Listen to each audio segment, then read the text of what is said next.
Merci, c'est avec une vive reconnaissance que je viens vous remercier de votre attachement à cette émission, tout en vous souhaitant bien évidemment un excellent jeudi.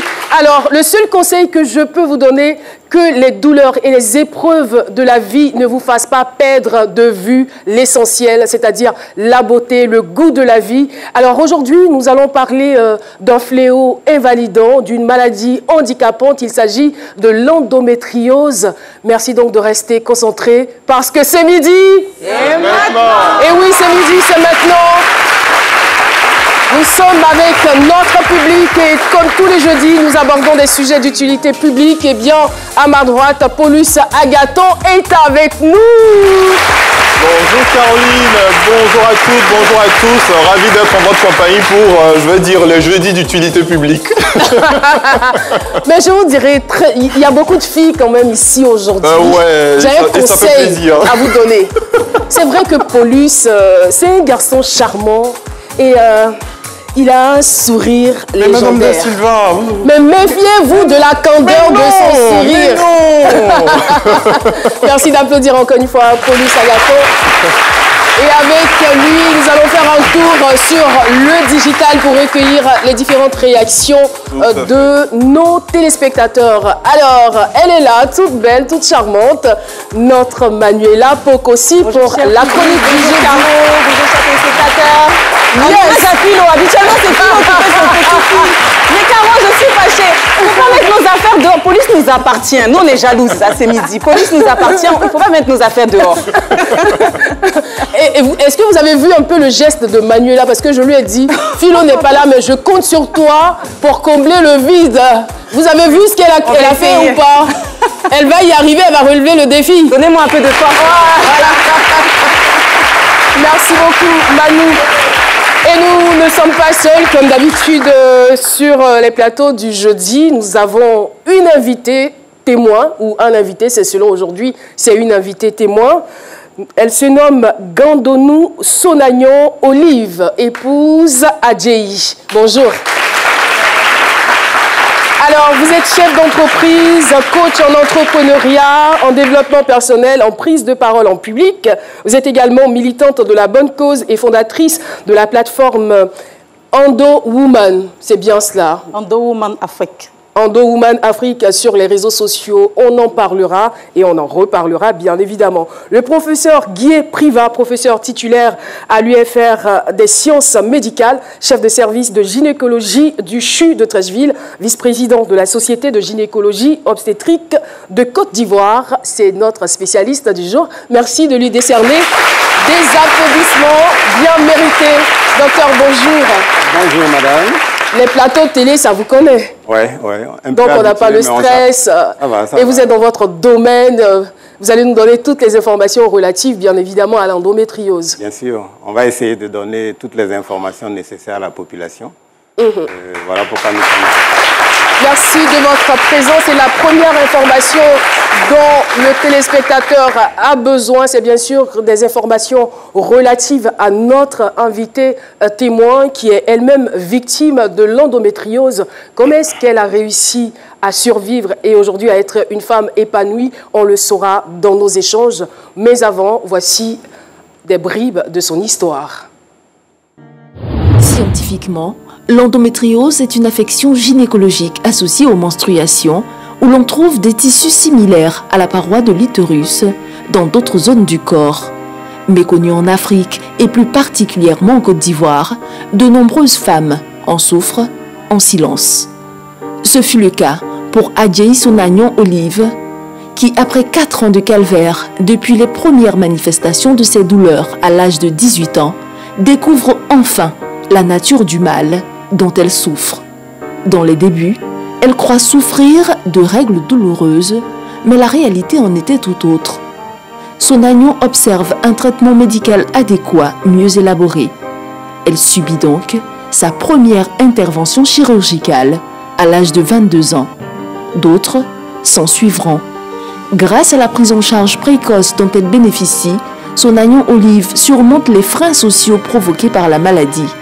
Elle réussit son insertion professionnelle en travaillant comme chef d'agence de banque. Sa vie de famille aussi est une réussite puisque contrairement à d'autres femmes chez qui la maladie cause l'infertilité, son agnon Adjei donne naissance à 2 sublimes garçons.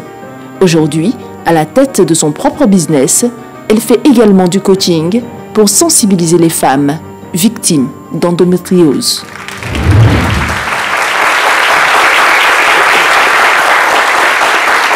Et voilà, c'était donc le récit de notre invité.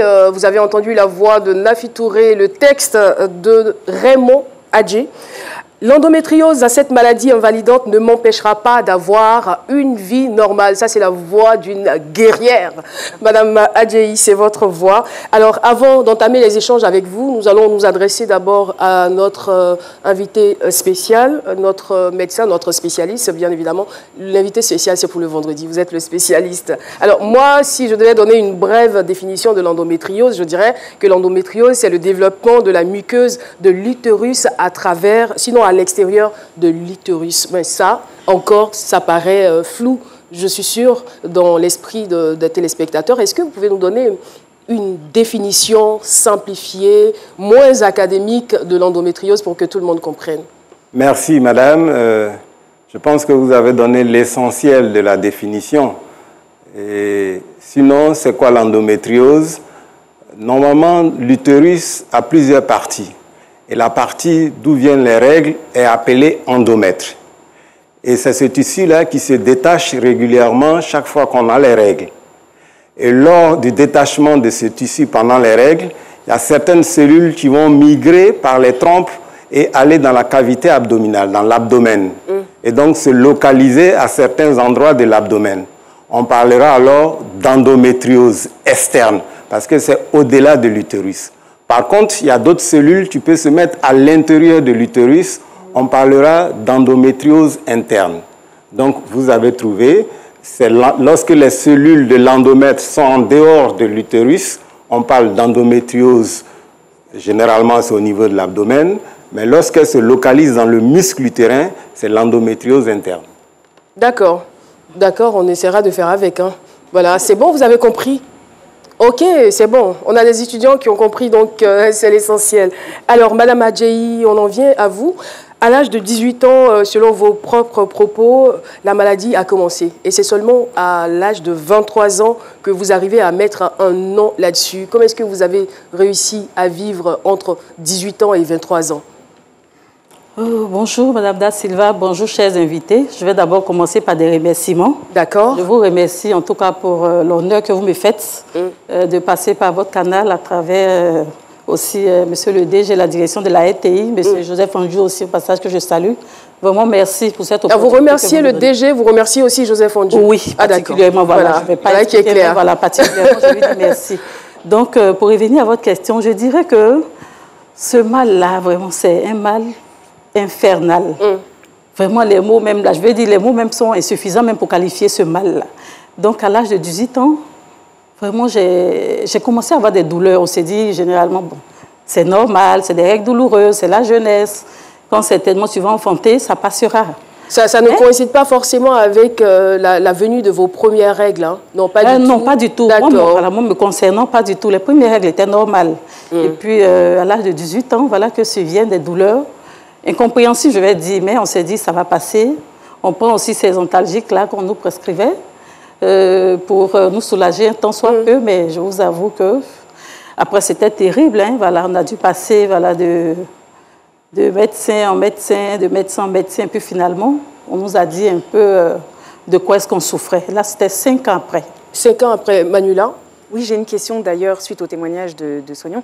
Professeur, généralement, ça arrive un peu plus tôt. Hein. On a des filles qui souffrent de règles douloureuses, qui peuvent avoir leurs règles dès l'âge de 13 ans, 14 ans. Alors, je sais que la frontière est mince, mais comment est-ce qu'on fait justement pour finalement identifier les règles douloureuses et l'endométriose? C'est à partir de quel moment est-ce qu'on considère que c'est l'endométriose? C'est à partir du moment où les antalgiques ne suffisent plus à calmer la douleur? À quel moment?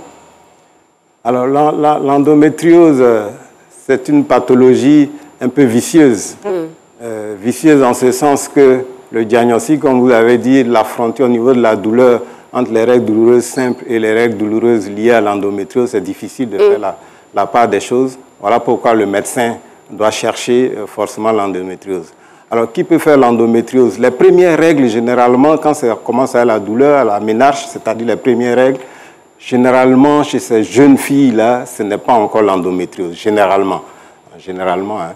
Et donc, ces règles douloureuses, comme dans le cas de madame, qui apparaissent après des règles normales, quelques années après des règles normales, et ces règles douloureuses-là commencent à venir et sont de plus en plus douloureuses à chaque règle. À chaque année, les douleurs sont plus fortes et les médicaments que vous prenez d'habitude qui calmaient ces règles douloureuses-là n'arrivent plus à calmer. Il faut passer à d'autres paliers de médicaments.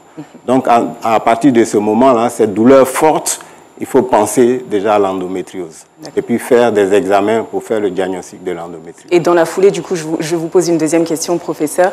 Une fois qu'on a cette suspicion d'endométriose et qu'on se rend donc chez le gynécologue ou chez le spécialiste, quels sont les examens, en fait, auxquels il faut recourir pour poser un diagnostic véritablement dessus? Alors, pour faire les examens, il y a plusieurs examens qu'on fait. Déjà, un des premiers examens, lorsque l'endométriose n'est pas encore évidente, parce qu'il y a plusieurs stades dans l'endométriose. Il y a des stades où c'est évident, il suffit de l'interrogatoire seulement et vous savez que c'est une endométriose.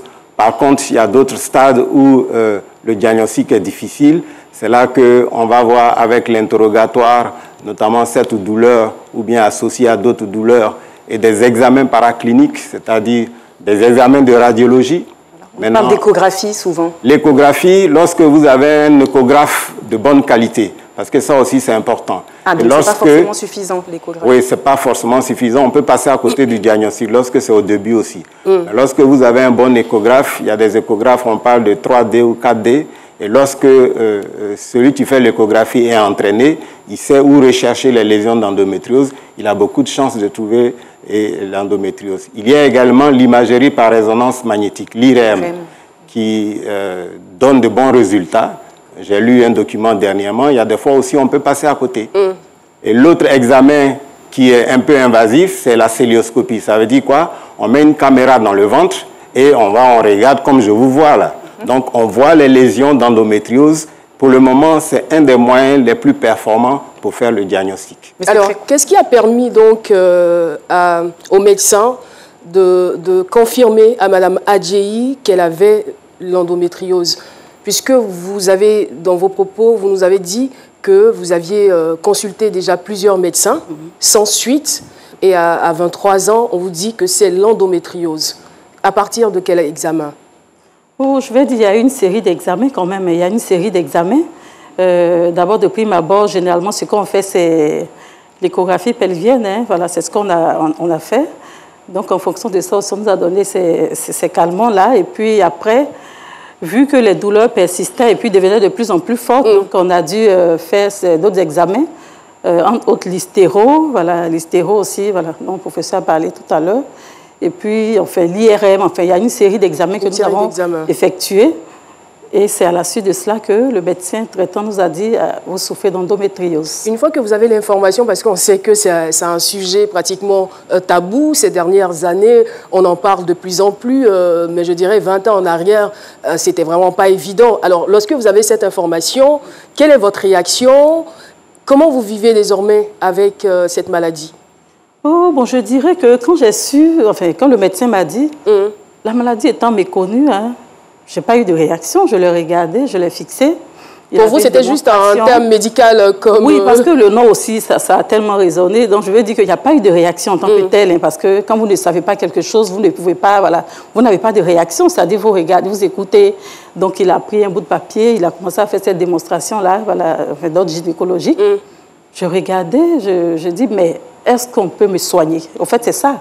C'est bien beau de faire la démonstration, mais au bout de ça, qu'est-ce qu'on fait? Moi, je veux une satisfaction parce que je souffre voilà, dans ma chair. Donc, il m'a dit comme ça, mais mademoiselle, c'est des interventions, voilà, il faut qu'on vous opère. Bon, c'était quand même lourd pour moi, une jeune fille à l'époque. Je me dis, ah, opération? Bon, enfin, ça m'a fait d'abord tic, et puis je dis, bon, dans tous les cas, on va chercher les moyens. Parce qu'à l'époque, étant élève, il faut dire aussi que financièrement, c'était compliqué. Donc, on a dû après réunir les moyens. Et puis, enfin, moi, il faut dire aussi que j'avais la peur au ventre à cette époque, hein, me faire opérer. Je suppose que vous informez tout de même vos parents.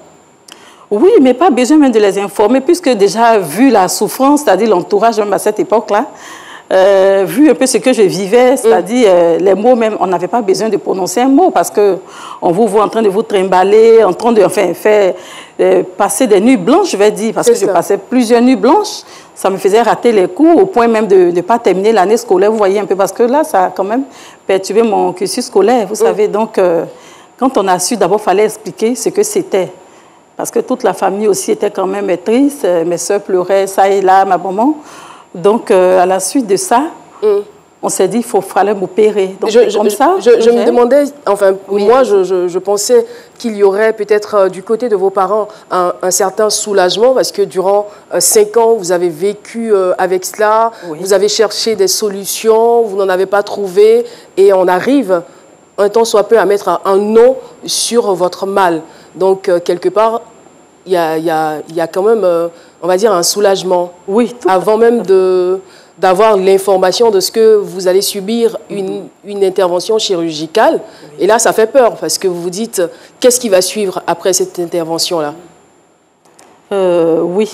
Au fait, on a dû faire aussi l'indigénat, comme je l'ai dit tantôt, hein, parce qu'on s'est dit, c'est des règles douloureuses. Donc, vous voyez un peu les mamans, les tatas, elles vous envoient des petites portions à prendre, pensant qu'il aura soulagement, mais dès lors où j'ai su que c'était l'endométriose, et puis vu un peu la gravité des choses, honnêtement, je me suis dit non, il n'aura pas de soulagement si ce n'est que l'intervention. Parce que quand même, durant ces 5 ans aussi, on en a fait à l'indigénat, mais bon, ça n'a pas porté. Et puis bon, finalement, on a opté pour cette première intervention à l'époque. Allez-y, Paulus. Alors après... Oui, tout à fait. Vous disiez, Madame Adjei, tout à l'heure que ça avait des répercussions sur votre vie professionnelle, vos études, etc. C'est la question que j'allais vous poser. Et sur votre vie personnelle, sentimentale, je suppose que vous étiez en couple. Quel impact ça a eu? Oh, il y en a eu beaucoup, hein, je vais dire. Il y en a eu beaucoup, puisqu'à l'époque, étant jeune, lorsqu'on découvrait la maladie, j'étais encore toute jeune, il n'était pas question de vie de couple, vous voyez un peu. Donc, pendant l'adolescence, d'abord, on cherche à se soigner. Et puis après, quand on est entré, on va dire, dans sa vie, voilà, à l'âge adulte, là, donc, ça créait vraiment beaucoup de désagréments. Parce que, malheureusement, en Afrique, là, il y a des aspects qu'on n'ose pas, voilà, dont on n'ose pas en parler parce que, étant tabou. Mais je dirais que, côté sexualité, c'est pénible, hein.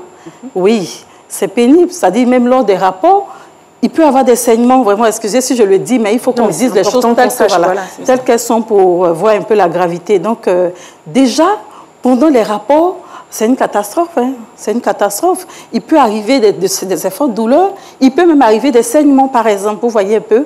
Donc là, on va dire c'est le côté, du coup, ça joue même sur la personne, c'est-à-dire sur le côté mental, même le côté physique, parce qu'à l'époque, là, je n'étais pas comme ça. Voilà, donc on perd assez de poids et ça se manifestant aussi par ces douleurs-là. Même, il arrive des fois qu'on rentre, on n'arrive pas à dormir, bon, on est nerveux. Il faut aussi le dire, l'endométriose rend nerveux. Voilà, on n'a plus de vie et puis voilà, on ne vit qu'avec la douleur, vous comprenez. Donc, il y a eu vraiment de très graves répercussions sur ma vie, voilà, je vais dire physique, psychologique, même sexuelle aussi. Alors, professeur, elle est en train de décrire son cas, mais je pense que l'endométriose peut varier d'une personne à une autre. Hein. Quels sont les différents symptômes qui doivent nous permettre de tirer la sonnette d'alarme, qui doivent alerter les jeunes filles? Alors, effectivement, comme vous dites, les symptômes peuvent varier d'une personne à une autre, surtout en fonction du stade d'évolution de la maladie, si on considère l'endométriose comme une maladie. Elle, le cas qu'elle décrit, bon, c'est vraiment le stade un peu avancé, parce qu'il y a des endométrioses qu'on découvre de façon fortuite, c'est-à-dire la femme vient pour un autre problème et puis on découvre l'endométriose. Par exemple, elle peut venir pour un problème d'infertilité, mais l'endométriose s'est développée à bas bruit et entraîner des petites lésions, mais il n'y a pas cette douleur qu'on sent pendant les règles, rien de tout ça. Et donc, il y a des endométrioses qui sont dormantes, si je peux dire comme ça, et le diagnostic se fait lorsqu'on recherche, par exemple, un problème d'infertilité. Par contre, il y a d'autres endométrioses qui surviennent seulement pendant les règles, donc la douleur uniquement pendant les règles, mais en fonction de l'évolution, on peut avoir douleur permanente, comme on l'a dit, douleur pendant les rapports sexuels, douleur lorsque, pendant les règles, on va faire pipi, on a mal. Lorsqu'on va à la selle, on a mal. Et puis, en dehors de cette douleur-là, l'endométriose, malheureusement, peut se manifester par d'autres signes. On a parlé tout à l'heure de ce tissu qui se retrouve en dehors de l'abdomen. Le tissu de l'abdomen peut se retrouver au niveau des poumons. Ça peut se retrouver dans l'abdomen, on peut avoir comme une ascite. Donc, il y a différentes manifestations. Et en fonction de ces manifestations, le médecin va proposer une conduite à tenir. D'accord, donc je vais vous emboîter le pas et donner toute une liste de symptômes. Les principaux symptômes de l'endométriose sont douleur dans le bas-ventre ou dans le dos, généralement pire pendant vos règles, douleur menstruelle qui vous empêche de faire vos activités normales, douleur pendant ou après les rapports sexuels, ce qu'elle a défini tout à l'heure, douleur lorsque vous faites pipi ou popo pendant vos règles, sensation de malaise, constipation, diarrhée ou sang dans votre pipi pendant vos règles, difficulté à tomber enceinte ou encore vous pouvez également avoir des règles abondantes. Vous pourriez utiliser beaucoup de serviettes ou de tampons ou vous pourriez saigner à travers vos vêtements. Donc, dès que vous voyez un de ces signes, dès que vous observez un de ces symptômes, tout de suite, direction hôpital. Paulus. Alors, Monsieur Guy, au-delà de la variation des symptômes d'une personne à l'autre, est-ce qu'on a des éléments de réponse sur le fait que certaines femmes présentent l'endométriose tandis que d'autres non? Alors, le problème de l'endométriose, pour le moment, l'étiologie reste encore au stade des théories dans les documents qu'on a lus. J'ai eu une mise à jour il n'y a même pas la semaine dernière, j'ai pris ça à la poste. On reste encore au stade des hypothèses. On s'est dit, le tissu qui est dans l'endomètre, qui au moment des règles passe dans la cavité abdominale, qui va aller se fixer là-bas, normalement l'organisme réagit et détruit ce tissu-là. Donc si votre organisme ne réagit pas pour détruire ce tissu-là, il va s'implanter, il va grandir, et avec les réactions hormonales, ce tissu-là, quand vous allez faire les règles, puisqu'il y a l'hormone, notamment l'oestrogène, qui va agir sur ce tissu et entraîner des inflammations. Donc, il y a certaines personnes qui éliminent ces cellules, il y a d'autres qui ne les éliminent pas. Est-ce qu'il y a un support génétique en dessous? Pour le moment, on ne peut pas le confirmer. Mais il y a des familles où il y a un peu plus d'endométriose. Il y a des familles où la maman a une endométriose, la fille n'a pas d'endométriose. Donc, on ne peut pas dire génétique forcément.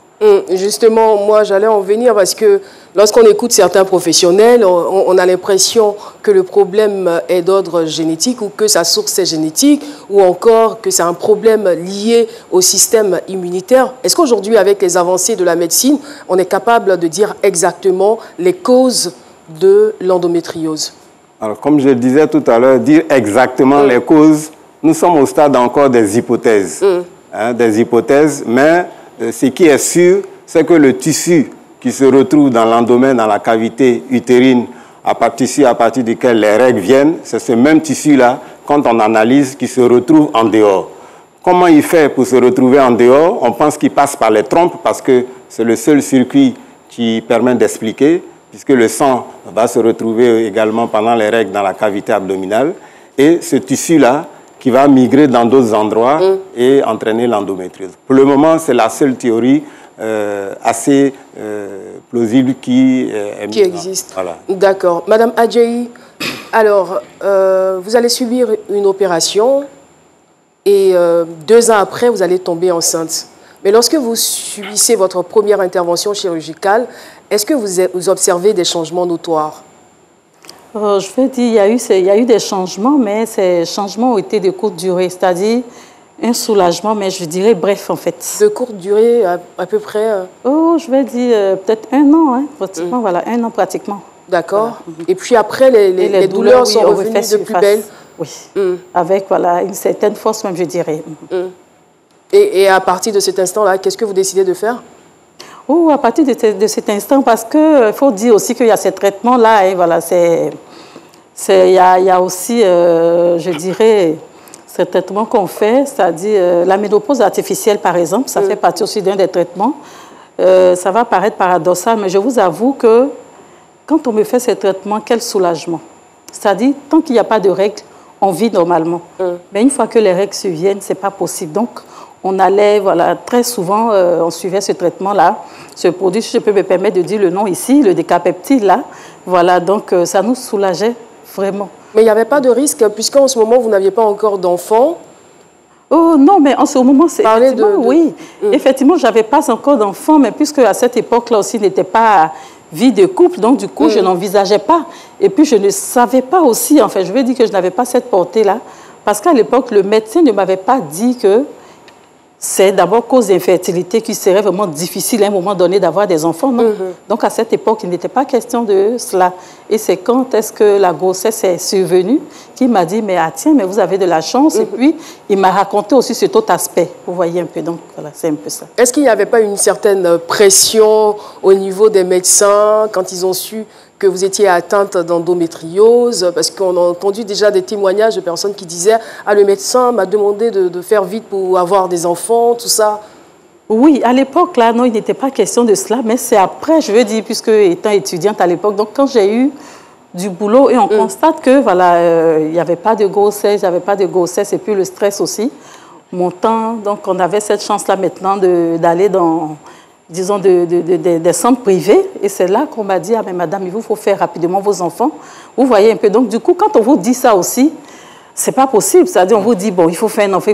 Il y a un blocage pas possible aussi qui s'installe. Donc, avec ce stress, c'était pas évident.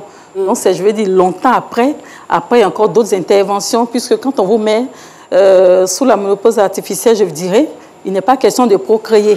Maintenant, lorsque le besoin se fait sentir, on arrête ces traitements-là et on vous prescrit encore, enfin, je veux dire, des progestérones et autres là, pour pouvoir aussi procréer. Donc, en ce moment, il y a le stress, il y a aussi les prières, voilà. On s'en remet à Dieu et puis bon, on s'est dit, il faut que la bonne nouvelle arrive, mais quand ça n'arrive pas aussi, on ne se prend pas la tête. Hein, voilà. Alors, avant de revenir à Manuela, alors, elle a dit à l'instant que c'est vrai que la maladie était là, elle était présente, les douleurs étaient vives. À ce niveau-là, tout ce qu'on veut ou tout ce qu'on souhaite, c'est d'être soulagé, débarrassé de cette douleur. On ne pense pas si j'aurai plus tard des enfants, on veut juste être libre. Est-ce que dans son cas, l'opération est une belle alternative? Est-ce que c'est un vrai palliatif qui est suggéré aujourd'hui? La question est pour moi. Hein. La question est pour vous, c'est conseillé? Alors non, il y a des risques ou pas? Parler d'intervention dans l'endométriose, elle a dit qu'elle était jeune quand ils ont fait le diagnostic.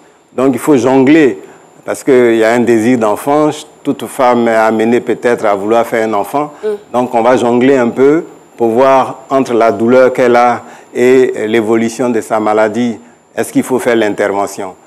Ça dépend du degré d'atteinte de l'endométriose. Il y a des lésions qui font qu'obligatoirement on va aller à la chirurgie. Par contre, il y a des lésions qui vont nous permettre de mettre un traitement médical, comme elle a dit, essayer de créer une ménopause avec ces médicaments-là, parce que ce qui favorise les douleurs, c'est l'apparition des règles liées à l'action des hormones, notamment l'oestrogène.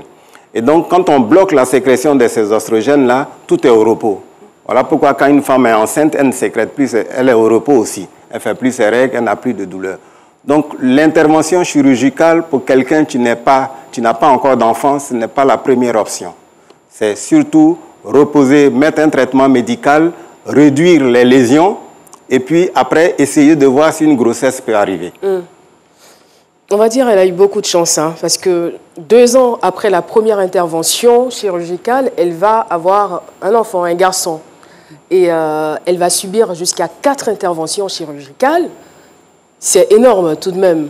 Et elle a la chance d'avoir 2 enfants. Bah, on peut quand même...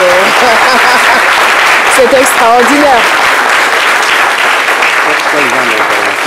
Vous voulez intervenir là-dessus? Oui, ouais, allez-y. Je ne sais pas si je peux poser une question, mais 4 interventions, c'est vrai que c'est énorme. Mais quel genre d'intervention, si ce n'est pas trop... indiscret. Je pense que la 4e, elle ne va pas vouloir se prononcer là-dessus, mais les 3 premières interventions, allez-y. Oui, tout à fait. C'est-à-dire la première, voilà, c'était en 99.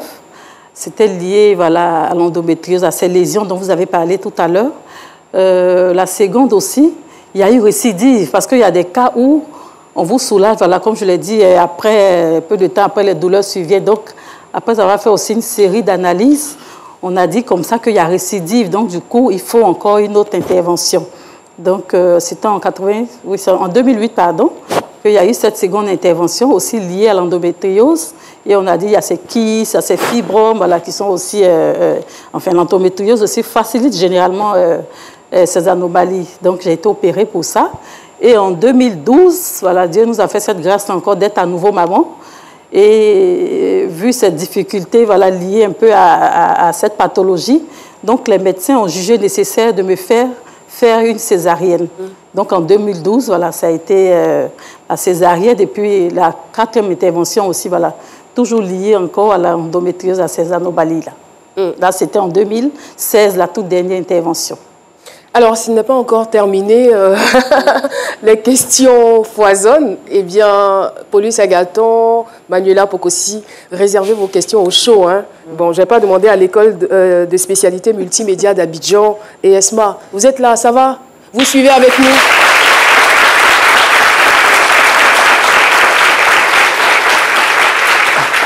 J'ai l'impression que vous avez peur.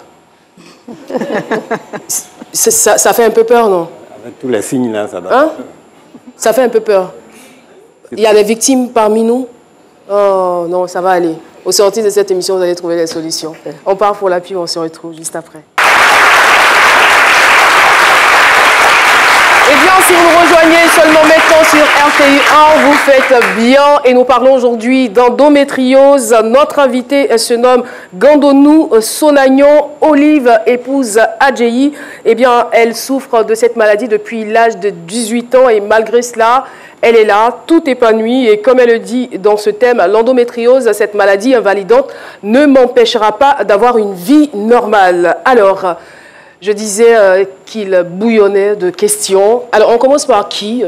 Paulus? Vous n'avez pas suffisamment... Vous n'avez pas beaucoup parlé aujourd'hui? Je sais que vous êtes très galant. J'ai envie de passer la main, mais j'aimerais bien. Allez-y. Alors, Monsieur Guillet, dans son cas, il a fallu 5 ans avant le diagnostic et j'ai cru comprendre que c'était la moyenne, même en Europe aussi.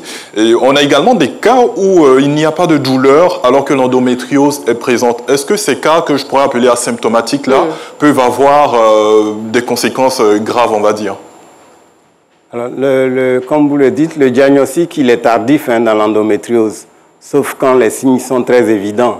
De plus en plus, on en parle, grâce à ces midis, les médecins entendent parler de ça, tout le monde entend parler de ça. Donc, les professionnels de santé que nous formons, nous avons eu dernièrement une formation du personnel pour que, à ces journées-là, on puisse faire des dépistages. Donc, avec cette formation, en parlant de ça tout le temps, de plus en plus, on pense endométriose quand il y a des douleurs insupportables pendant les règles. Ça fait que le temps qu'on mettait avant, on parlait de 5 ans même. Maintenant, si ça tombe dans la main d'un expérimenté, le temps va être réduit pour poser le diagnostic. D'accord. Alors, vous avez parlé de formation. Est-ce dire que la formation était le principal problème en ce qui concerne les difficultés en termes de diagnostic? Oui, la formation est un élément important. Je vous disais tout à l'heure, il faut penser à ça. D'abord, règles douloureuses, invalidantes, de plus en plus invalidantes, il faut penser à l'endométriose. Il y a d'autres signes, je peux raconter une anecdote. Une dame qui est venue me voir, quand elle fait ses règles, elle saigne par l'anus.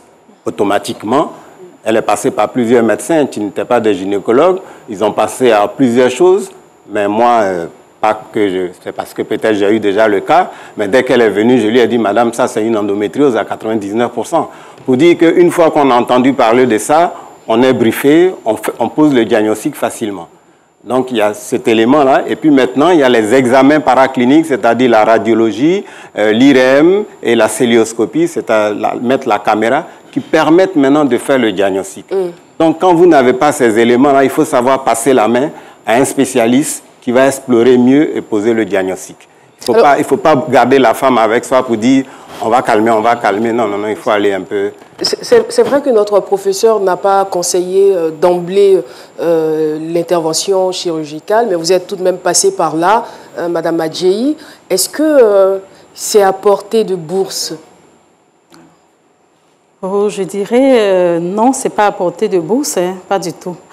Ça dépend aussi de l'endroit, enfin ça dépend du centre hospitalier où est-ce qu'on part, parce que quand c'est généralement dans nos CHU, bon, ça revient, enfin c'est moins coûteux que généralement dans les cliniques.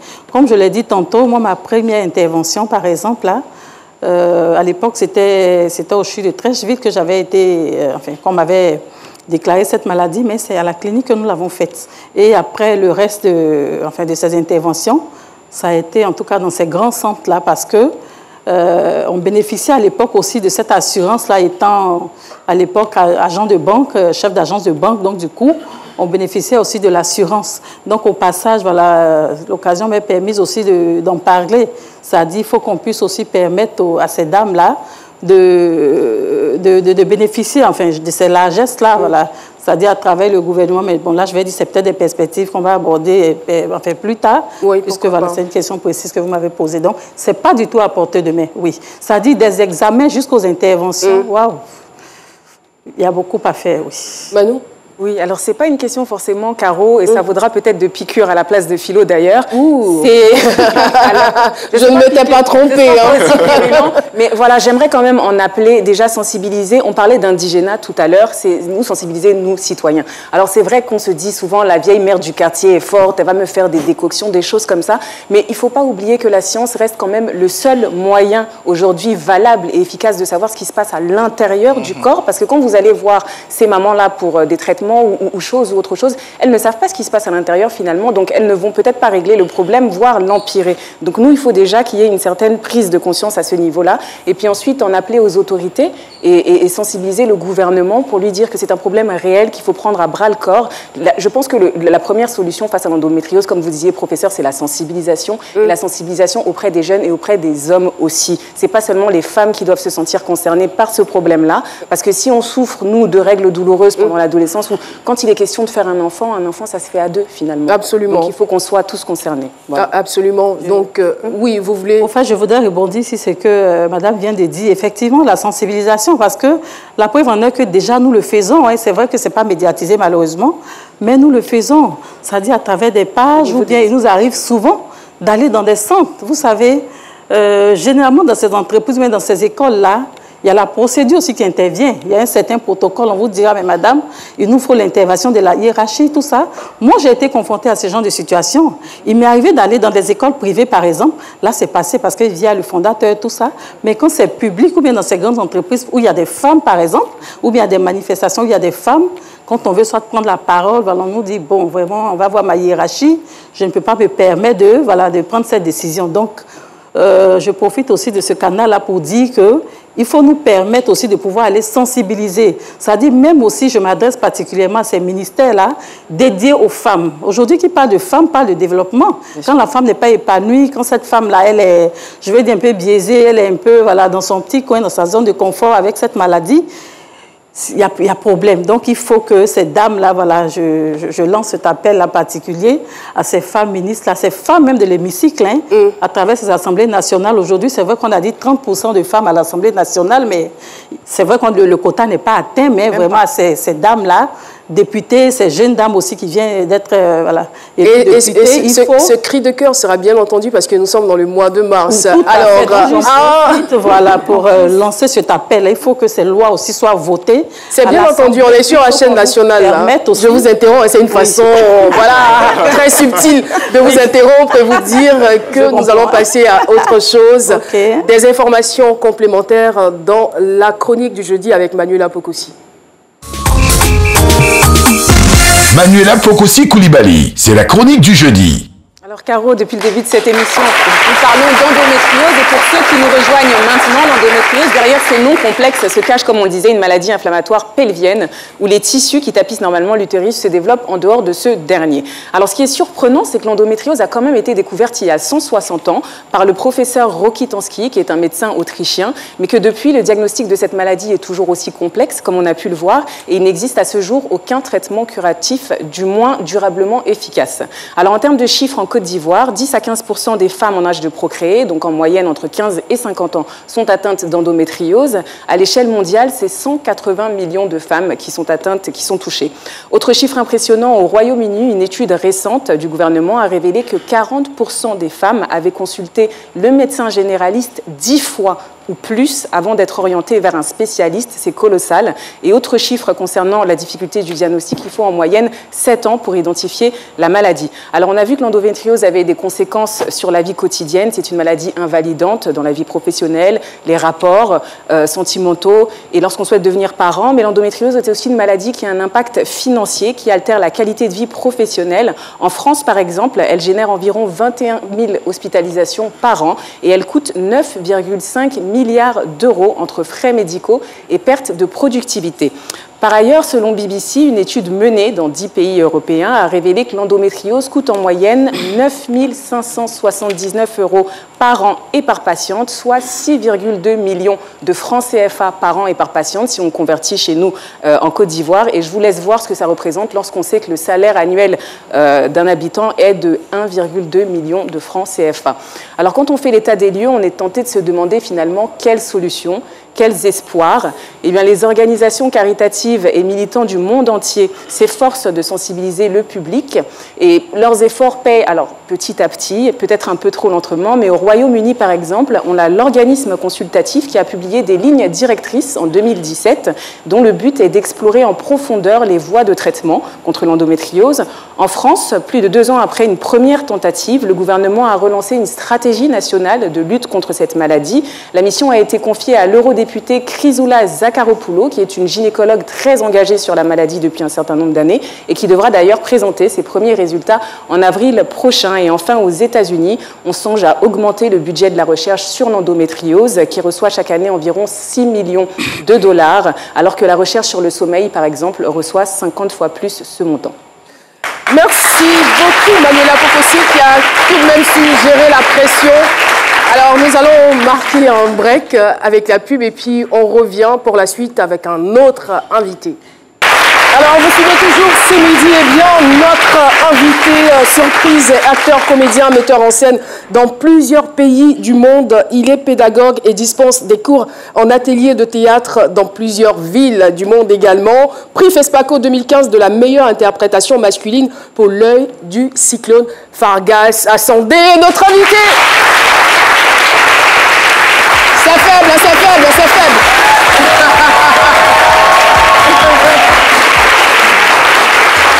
Alors, comme j'ai l'habitude de le dire, il y a des voix et il y a la voix. Il a une voix singulière. Fargas Assandé, bonjour et bienvenue sur le plateau de C'est Midi. Eh bien, c'est midi. Eh bien, c'est midi. Ah, j'adore. Nissa 2021, c'est la nuit ivoirienne du 7e art et de l'audiovisuel. On en parle avec vous.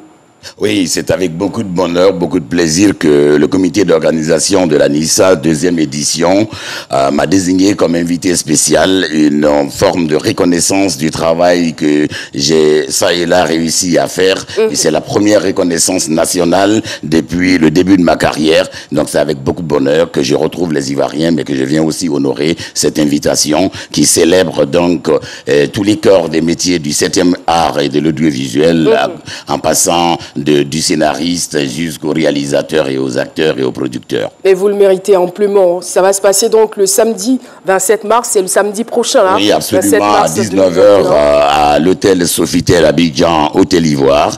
Et voilà, tous ceux qui ont produit un travail de qualité, tous ceux qui sont manifestés dans les différents corps de métier de l'audiovisuel et du 7e art vont se voir honorés. C'est une grande manifestation que je demande de soutenir parce que cette manifestation met la Côte d'Ivoire, plateforme culturelle en Afrique, quoi qu'il advienne, quelles que soient les difficultés que nous avons vécues, les arts, le 7e art, le cinéma, à travers tous ces créateurs à exister. Donc on se met au diapason, à l'instar des d'autres pays qui parleront des Césars, des Oscars. Et bien il était important que ce vide soit comblé. C'est le cas maintenant et voilà, soutien des autorités, soutien de la population. Merci. Pour que nos créateurs soient célébrés de leur vivant.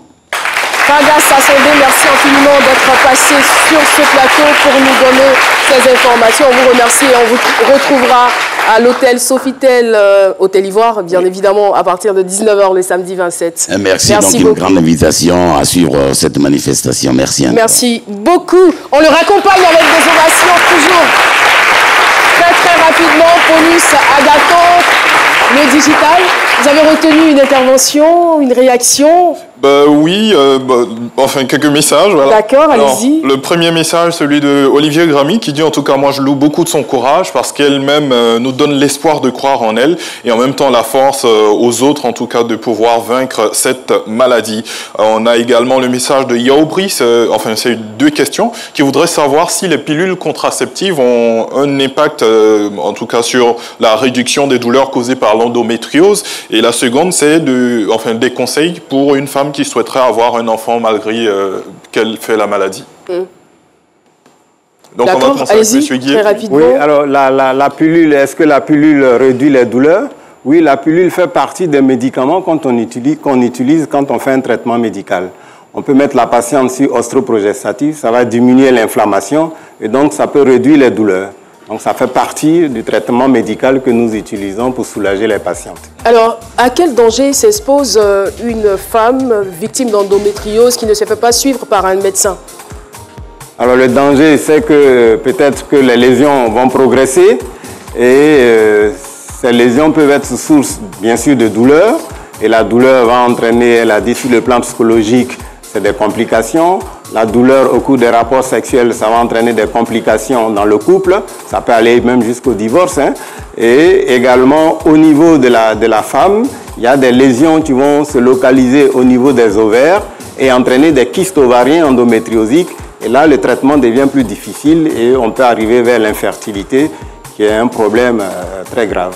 Professeur, merci infiniment pour tous ces compléments d'informations. Merci d'avoir éclairé notre lanterne sur l'endométriose. Il y a encore beaucoup à dire, mais bon, nous sommes obligés de nous arrêter là. Et merci à vous pour votre précieux témoignage. Continuez d'être aussi épanouis et de conseiller aussi vos jeunes sœurs. Annoncé qu'on a la séance de dépistage aujourd'hui. Séance de dépistage. Ok, il y a des séances de dépistage aujourd'hui dans plusieurs CHU de la région. Alors, l'émission est terminée. Je terminerai par cette citation de William Shakespeare qui dit que la douleur est le poison de la beauté. Eh bien, chères filles, chères sœurs, faites-vous dépister tout simplement. À demain.